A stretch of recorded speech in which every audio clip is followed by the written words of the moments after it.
adik-adik, selamat tahun baru. Kita berjumpa kembali minggu pertama di bulan Januari di tahun yang baru. Apa kabarnya semua? Tetap sehat dan sukacita ya. Saat ini kita mau mulai ibadah kita. Mari kita sama-sama siapkan hati kita. Kita mau katakan, Bapa Engkau sungguh baik. Mari kita renungkan Tuhan begitu baik di tahun yang lalu, sepanjang hidup kita. Dan pasti Tuhan akan selalu menyertai kita di tahun ini.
hidup kami, segala sesuatu yang Tuhan sudah perbuat dalam hidup kami, semua yang kami sudah terima, Tuhan selalu menyediakan untuk kami. Dan kami sampai saat ini ada di tempat ini, pada hari ini, semua karena kasih dan anugerah Tuhan. Dan kami bisa melewati 1 tahun semua karena pertolongan Tuhan. Kami mau menyambut tahun yang baru juga dengan pertolongan Tuhan, dengan kekuatan dari Tuhan. Saat ini kami mau membuka ibadah ini, kiranya Tuhan yang beracara dari awal sampai pertengahan sampai pada akhirnya. Biarlah kami mau memuji nama Tuhan, menyenangkan nama Tuhan, menyembah Tuhan, mendengarkan firman Tuhan. Roh Kudus yang menyertai kami semua. Dalam nama Tuhan Yesus kami sudah berdoa dan mengucap syukur. Haleluya. Amin. Adik-adik, mari kita bangkit berdiri, kita memulai memuji nama Tuhan. Katakan, kasih Yesus indah, manis dan indah, sungguh indah.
Bahasa Inggrisnya ya.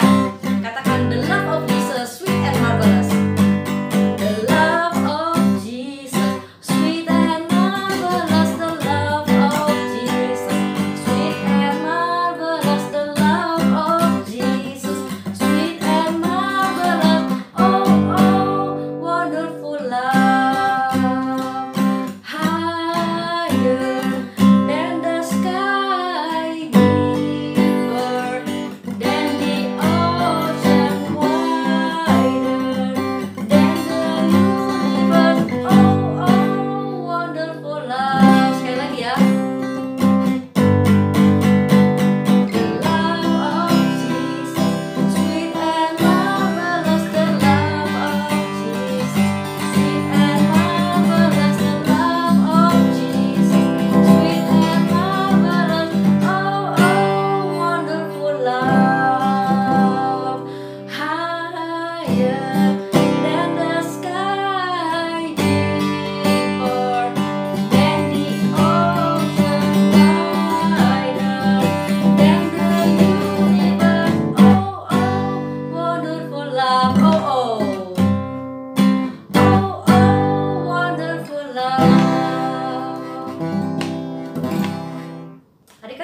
silakan duduk.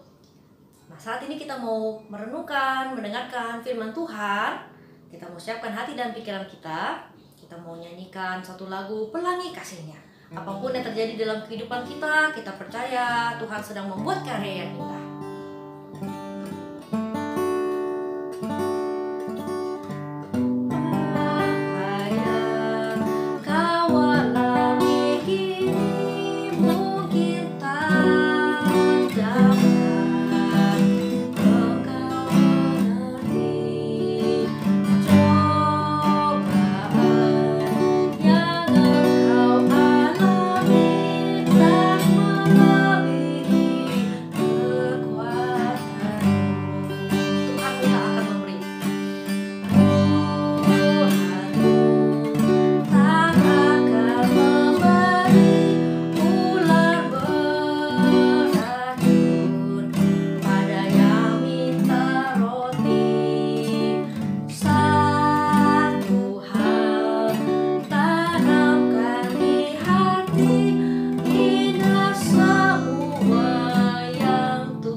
Shalom adik-adik semua.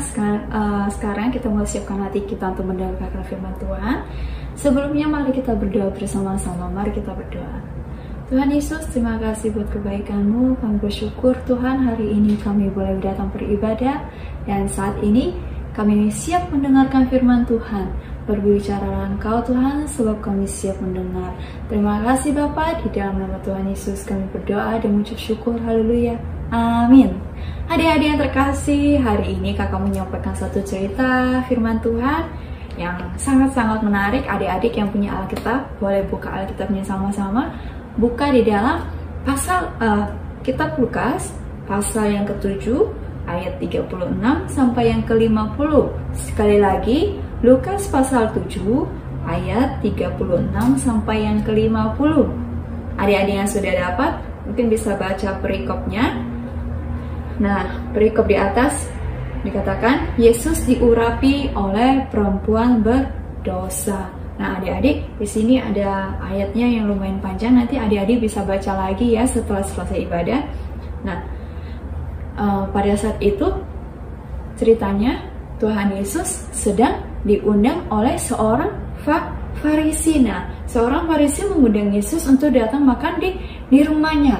Nah, ketika hal ini terjadi, terdengarlah oleh seorang perempuan yang berdosa, yang dikatakan dalam Alkitab perempuan berdosa ini mendengar bahwa Tuhan Yesus sedang makan di salah satu rumah orang Farisi. Nah, ketika dia mendengar bahwa Tuhan Yesus ada di situ, dia ingin ketemu Tuhan Yesus. Nah, ketika saat itu perempuan yang berdosa ini membawa satu buli-buli. Nah, adik-adik pada zaman dahulu untuk simpan sesuatu, minyak, air atau apa, simpannya di dalam buli-buli. Nah, buli-buli itu ya mungkin seperti saat ini yang bisa kita bilang botol lah ya, yang bisa dipakai untuk simpan cairan. Nah, adik-adik perempuan berdosa ini, nah adik-adik tahu nggak yang disebut perempuan berdosa?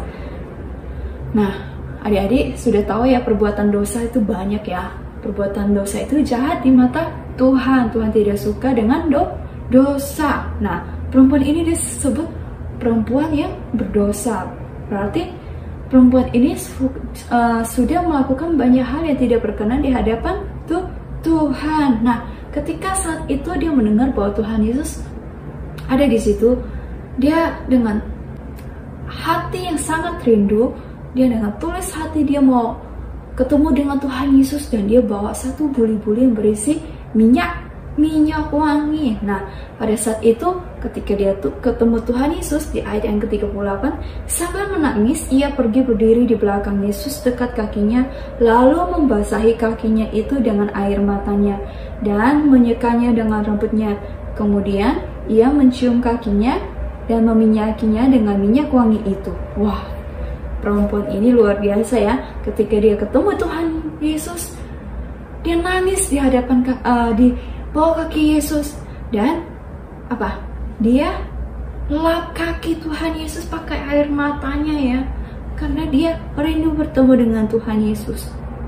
Nah, dia lap kaki Tuhan Yesus, dia cium kaki Tuhan Yesus, dia lap lagi dengan rambutnya yang panjang, dan setelah itu apa? Dia kasih minyak wangi untuk dilap ke kaki Tuhan Yesus. Dia meminyaki kaki Tuhan Yesus dengan minyak wangi.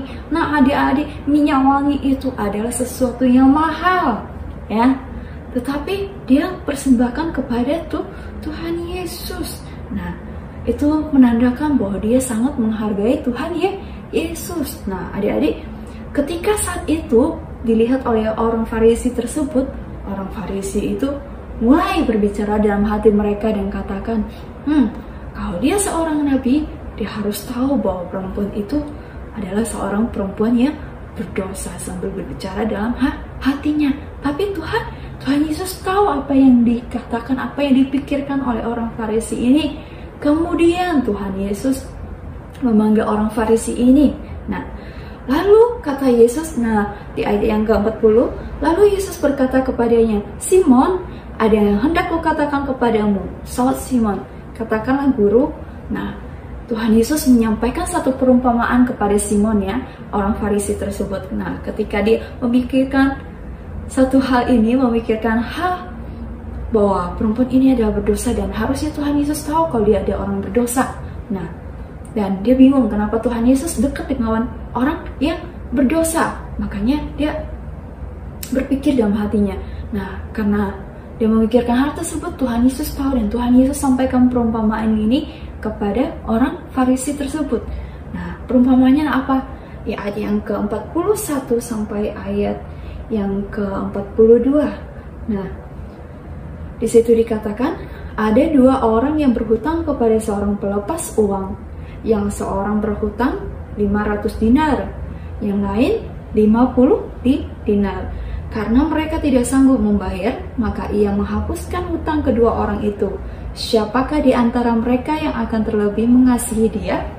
Nah, itu perumpamaannya. Tuhan Yesus bilang, ada dua orang pada saat itu meminjam uang kepada satu orang. Yang satu pinjamnya 500 dinar, yang satu cuma 50 dinar.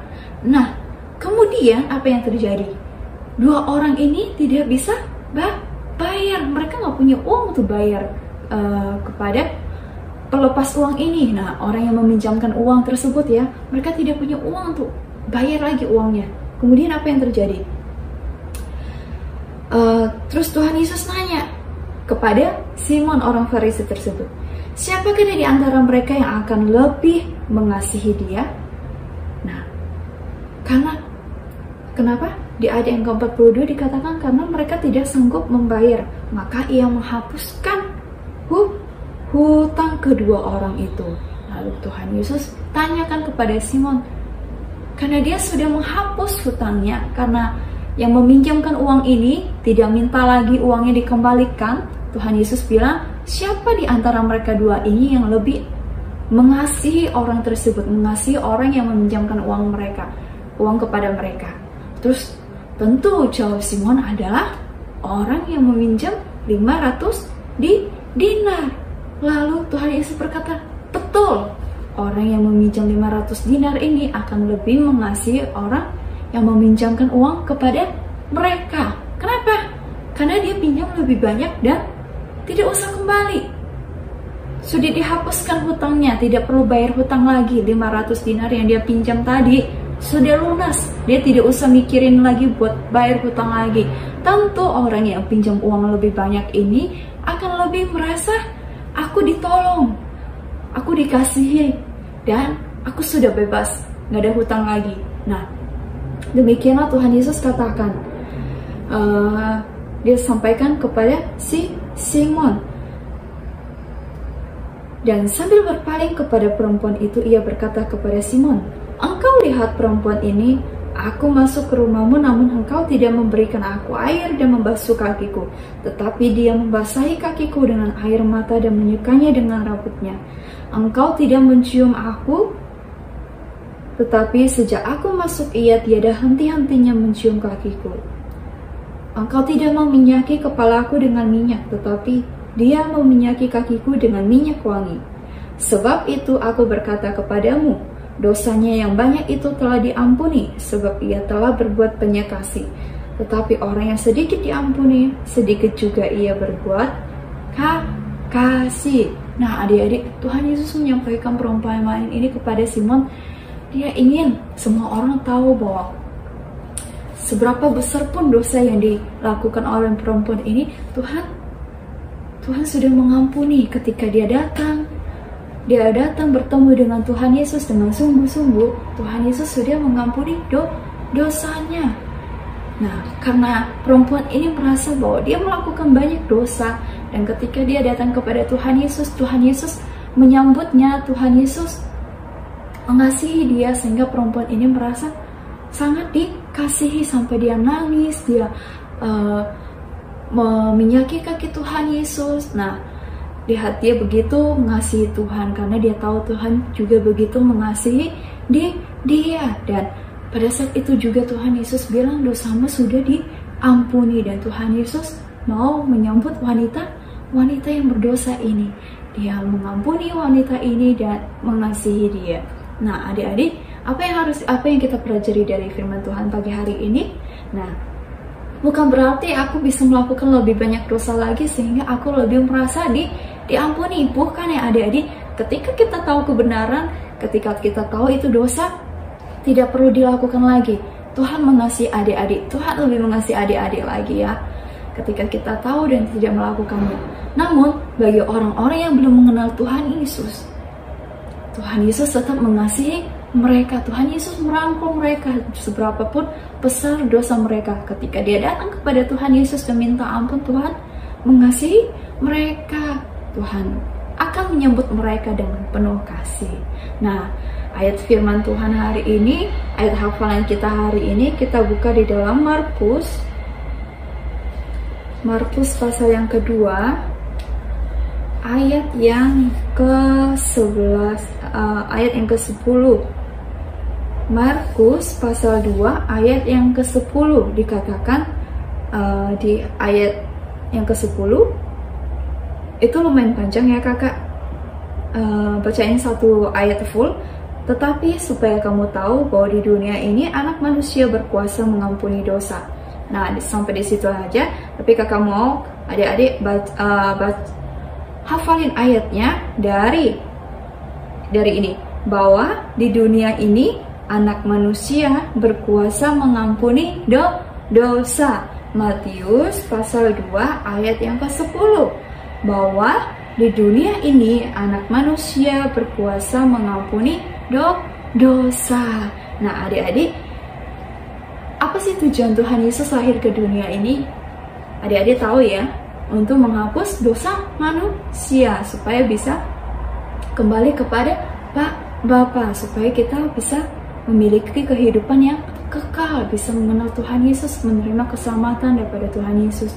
Nah, Tuhan Yesus hadir ke dunia ini. Tuhan Yesus lahir ke dunia ini untuk menolong kita orang-orang yang berdosa, supaya kita kembali menerima kemuliaan Tuhan, bisa kembali kepada Bapa. Karena dosa kita dibatasin ya, kita tidak bisa datang kepada Tuhan, kita tidak terima keselamatan daripada Tuhan. Nah, Tuhan Yesus telah lahir. Nah, kemarin kita sudah merayakan hari Natal, hari lahirnya Tuhan Yesus. Nah, dan kita tahu ketika Tuhan Yesus hadir, kita terima Tuhan Yesus, kita terima keselamatan daripada Tuhan Yesus, dan Tuhan Yesus katakan sanggup mengampuni dosa manusia. Kita bersyukur ya, karena Tuhan Yesus baik, sudah mau datang untuk menyelamatkan kita orang-orang berdosa, menyelamatkan kakak dan adik-adik semuanya. Nah, kita bersyukur buat firman Tuhan hari ini. Kita mau ucapkan terima kasih kepada Tuhan Yesus karena sudah baik kepada kita, sudah lahir, sudah datang ke dunia ini untuk mati dan menghapus dosa kita. Mari kita berdoa bersama-sama. Tuhan Yesus, terima kasih buat kebaikan-Mu. Kami bersyukur hari ini Tuhan, kami sudah mendengarkan firman Tuhan. Begitu besarnya kasih-Mu Tuhan kepada kami orang-orang berdosa. Engkau datang mengasihi kami, mengampuni dosa kami. Bapa, ajar kami untuk senantiasa mengasihi Engkau Tuhan. Dan biarlah firman Tuhan menjadi kekuatan bagi kami, untuk kami tetap setia di dalam Engkau. Materaikan firman Tuhan dan setiap hati kami Bapa. Di dalam nama Tuhan Yesus kami berdoa dan mengucap syukur. Haleluya. Amin. Nah, kita sudah dengarkan cerita firman Tuhan yang tadi. Biarlah kita terus ingat kebaikan Tuhan dan kita mau taat kepada Tuhan dan tidak berbuat dosa lagi. Sebentar kita mau persembahan. Mari kita satukan hati, kita mau berdoa dulu ya. Tuhan Yesus, kami sudah mendengarkan firman Tuhan dan saat ini kami mau memberi persembahan kami. Kiranya Tuhan memberkati dan Tuhan menerima dan Tuhan memakainya untuk memperluas kerajaan Tuhan lewat gerejamu ini. Berkati orang tua kami dan keluarga kami. Dalam nama Tuhan Yesus kami sudah berdoa. Haleluya. Amin. Nah, adik-adik yang di rumah bisa memberikan persembahan lewat orang tua, dan orang tua bisa mentransfer ke rekening gereja. Mari kita nyanyi kembali lagu yang tadi, Kasih Yesus Manis dan Indah.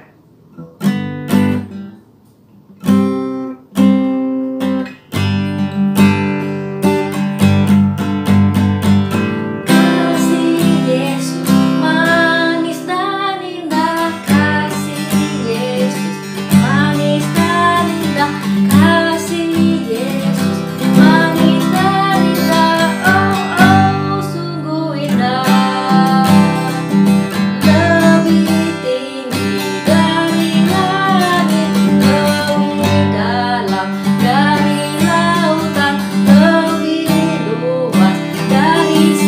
samudra, oh oh sungguh indah, oh oh sungguh indah, oh oh sungguh indah. Nah, terima kasih adik-adik untuk persembahannya. Dan kita juga mau mengucapkan untuk teman kita yang berulang tahun, yaitu Wilbert. Selamat ulang tahun ya Wilbert. Dan juga mungkin ada anak-anak lain yang merayakan ulang tahun di bulan Januari. Nanti kita doakan dan kita mau sama-sama berdoa supaya Tuhan memberkati. Nah, kita mau akhiri ibadah kita. Kita mau siapkan hati kembali dan kita mau katakan, kita mau nyanyikan, terima kasih Yesusku.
Kami bisa mengikuti ibadah ini dan Tuhan sudah menyertai kami. Saat ini kami mau berdoa untuk teman kami Wilbert yang berulang tahun pada hari ini dan juga teman-teman lain yang berulang tahun di bulan Januari. Kiranya Tuhan yang selalu memberkati dan juga memberkati keluarganya untuk studinya dan juga masa depannya. Biarlah imannya terus bertumbuh dan semakin bertumbuh, semakin setia, beribadah dan berdoa kepada Tuhan. Saat ini juga kami berdoa, Tuhan yang campur tangan dalam kehidupan kami, keluarga kami, sekolah kami. Dan sepanjang tahun ini kami mau terus bersyukur dan terus bersukacita. Dan kami mau terus setia dan rajin beribadah di sekolah minggu. Terima kasih Tuhan Yesus, dalam nama Tuhan Yesus kami sudah berdoa dan mengucap syukur. Haleluya, amin. Shalom, Tuhan Yesus memberkati.